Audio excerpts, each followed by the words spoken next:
Hello everyone, I'm the Independent Kid, and today my presentation is about Archibald Cox. Now I'll tell you some cool facts about him. He was 6 feet 2.5 inches, and he was very tall because the average at that time was only 5 feet 6 inches. His favorite food was a good steak. His favorite color was blue. His favorite president was Thomas Jefferson. His favorite drink was coffee or cold beer on a hot day, but never more than one. His favorite author was Robert Louis Stevenson. His favorite tie was my favorite tie, the bow tie. His favorite animal were his dogs, definitely not any type of cat. The names of his dogs were Dawn, Misty, Daisy, Sheena, and Amy. This is a picture of Cox with Dawn in Maine with their farm behind them. He was born May 17, 1912 in Plainfield, New Jersey, and his parents were Archibald and Frances Perkins Cox. He then went to St. Paul's Boarding School, Harvard College, and finally Harvard Law School. For his work, he became a clerk for the U.S. Judge of the U.S. Court of Appeals for the Second Circuit. He then joined the Boston law firm called Ropes & Gray, and during World War II, he was appointed to the National Defense Board and the Office of the Solicitor General. The Solicitor General is responsible for arguing cases before the Supreme Court. And at the end of World War II, he became a professor at Harvard University and even an informal advisor and speechwriter for then Senator John F. Kennedy. In 1961, he joined the Kennedy administration as a Solicitor General and supported civil rights protesters. As for his political views, he was a Democrat, but really he was very moderate and would not be happy with either parties today.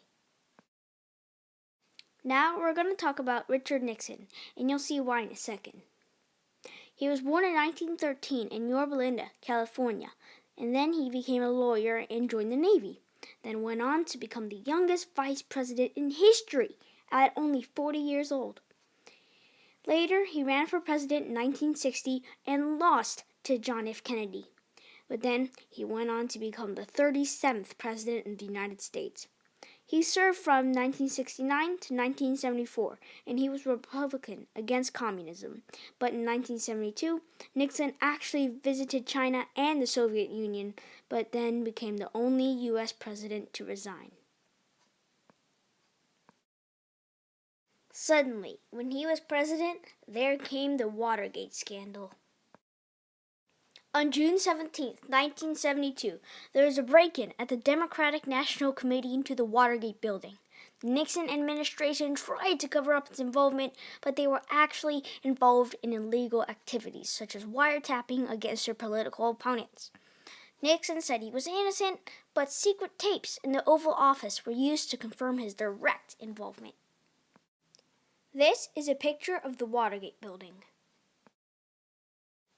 While this is going on, Richard Nixon said this: "You must pursue this investigation of Watergate even if it leads to the president. I'm innocent. You've got to believe I'm innocent. If you don't, take my job." Now we're going to Cox and Watergate. On May 19, 1973, Cox accepted the appointment as the first special prosecutor in U.S. history. A special prosecutor is a non-government lawyer chosen to investigate the government. He then struggled with the Nixon administration. Nixon went on a compromise. Instead of surrendering the tapes, his friend, Senator John Stennis, would actually listen to the tapes with a transcript prepared by the White House. Stennis would then summarize the contents. But on October 19, 1973, Cox actually rejected Nixon's compromise. So Nixon ordered his Attorney General to fire Cox, but instead of doing that, the Attorney General resigned. The deputy also refused to fire Cox and then also resigned. But then somebody did fire Cox. Solicitor General Robert Bork fired Cox, and this became known as the Saturday Night Massacre. When Cox was fired, he said this: "Whether ours should be a government of laws and not of men is now for Congress, and ultimately the American people." Here we have a drawing of Nixon saying "I'm not a crook" in front of the Watergate building, and then we have a New York Times newspaper that talks about the Saturday Night Massacre.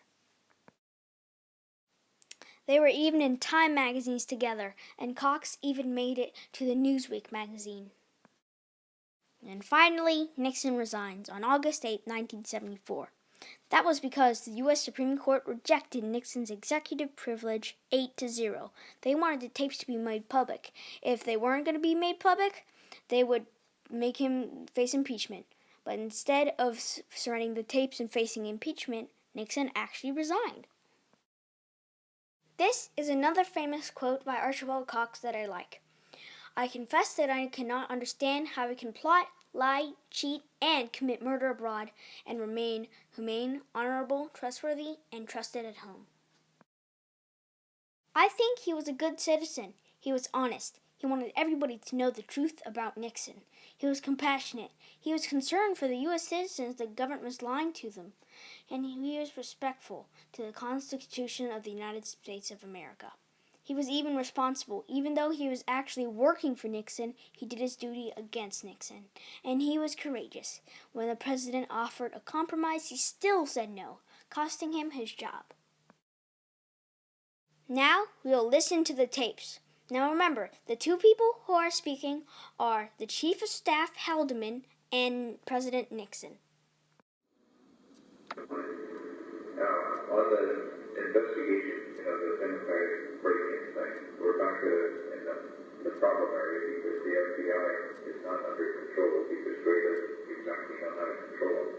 And they have, their investigation is now leading into some productive areas because they've been able to trace the money, not through the money itself, but through the bank, sources, the banker itself, and it goes some directions we don't want to go.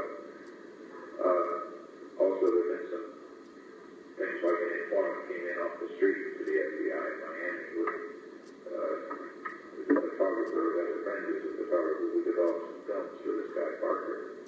And the films had pictures of Democratic National Committee letterhead documents and things. So there's things like that that are filtering in. Mitchell came up with yesterday, and John Dean analyzed very carefully last night and concurs now with Mitchell's recommendation that the only way to solve this, and we're set up beautifully to do it, in that the only network that paid any attention to last night was NBC, who did a massive story on the Cuban thing and all. That the way to handle this now is for us to have Walters call Pat Gray and just say, stay the hell out of this. This is here, we don't want you going any further. That's not an unusual development. And that would take care of it. Pat does want to. He doesn't know how to, and he doesn't have any basis for doing it. Given this, he will then have the basis. He'll call Mark Bell and the two of them. And Mark Bell wants to cooperate because he's ambitious. They'll call him in and say, we've gotten the signal across the river to put the hold on this. And that'll fit rather well because the FBI agents who are working the case at this point feel that's what it is. Is the CIA. But they're costing money to them. Well, they've tricked to a name that they haven't got for the guy yet. Money here. $10 bird. $10. $10. He gave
he was under pressure apparently to get more information, and as he got more pressure, he pushed the people harder to move harder under pressure of Mitchell, apparently. Oh, Mitchell is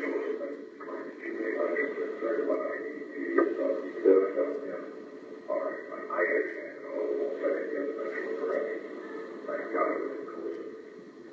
The FBI interviewed Colson yesterday. They determined that would be a good thing to do.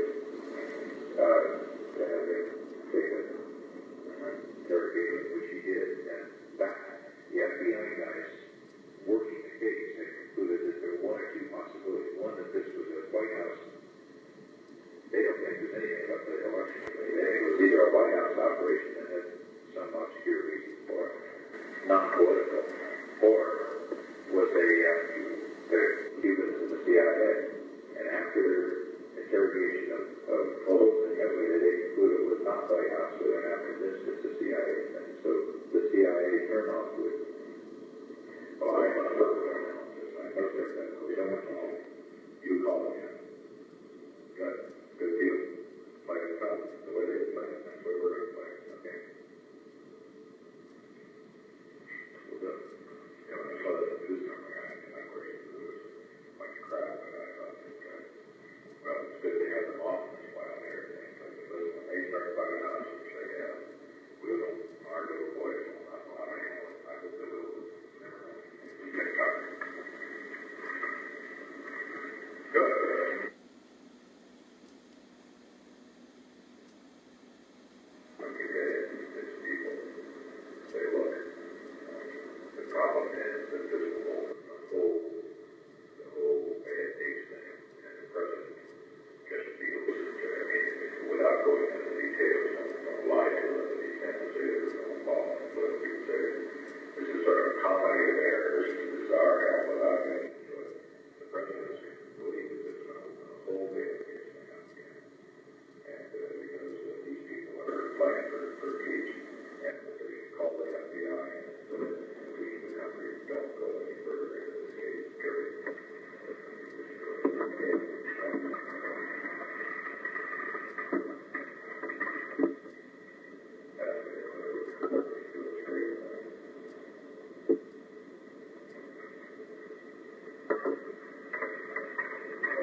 More than for our cause by the opposition and violence.